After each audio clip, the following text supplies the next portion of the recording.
You see, when you go through a Kundalini awakening, it is the most humbling experience because you're literally going from ashes to ashes, dust to dust.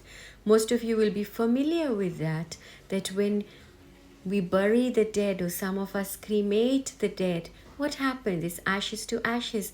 It's the carbon cycle. We came from that, we go back into that. When you go through your Kundalini awakening, you go through your, whichever way it has come about, when the aliveness in you is amplified, when the emptiness in you is amplified, when the spaciousness in you is amplified, when all that is amplified in the way that you express yourself and project yourself in your life, and how life responds in return, and how you're lifting yourself, you will find, folks, that it's a very, very humbling experience.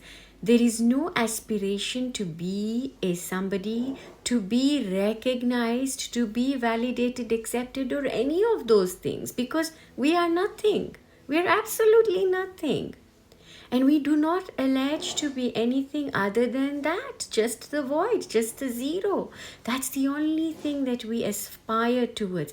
And when you are that and you know you're nothing, then you have nothing to lose. And when you have nothing to lose, nothing touches you. And it is in that, folks, that neutral place that we are, when we are able to accept and allow and you're not rigid. There is nothing there that this is how it's meant to be. And that's why Kundalini is literally not mystifying but demystifying.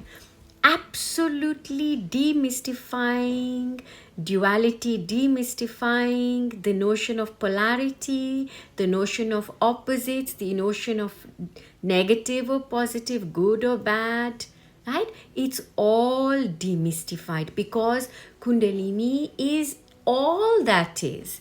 It just depends on the vehicle that she's in and how she's going to manifest. You only have to go back into scriptures. If it is scriptures that you want to go back to, you just have to go back to even as simple as go back to Durga Saptashati.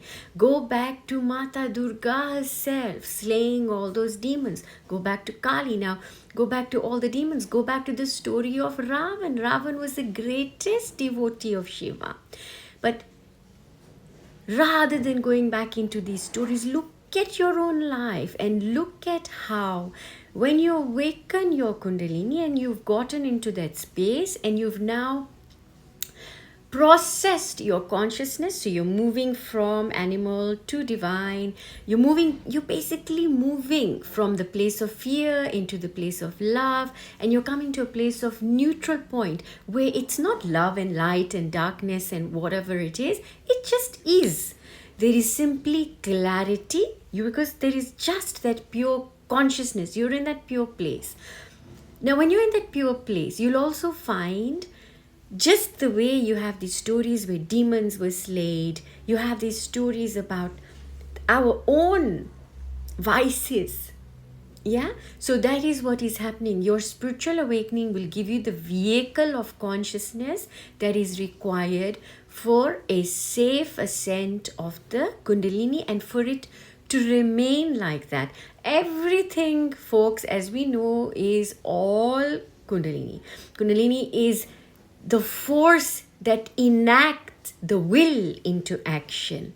So it's not the seed, but that mechanism through which the seed sprouts. It's all that enlivens is what Kundalini is, folks. It is all around us. It is the most humbling journey once we're able to get past a few of the hurdles in it. But those hurdles are there when we are still holding on to our 3D consciousness, when we're still holding on to our animal instincts, duality, ideas. And we've covered all of this in previous posts, folks, where we basically and essentially convey that at some point before you hit the third eye, the sense of dualism, duality, negative and positive polarity will be dimmed and non-existence, because at that point there isn't. And when you're operating from pure consciousness, it's not to say that you're just pure love and light and bliss. No, there is just simply clarity.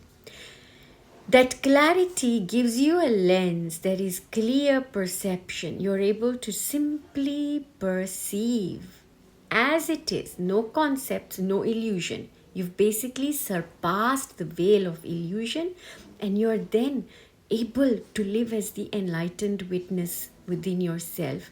Let me know, drop me a line, and let me know where you are in this. And remember, folks, it is your journey. Yeah, you know yourself, you know your journey, you carry on wherever you are. Grace is freely available. It does not need to be earned. It is always there. You are always it. You're always all that is. Yeah, no matter what you've gone through, no matter what anybody says, no matter anything, you are already the highest expression of joy.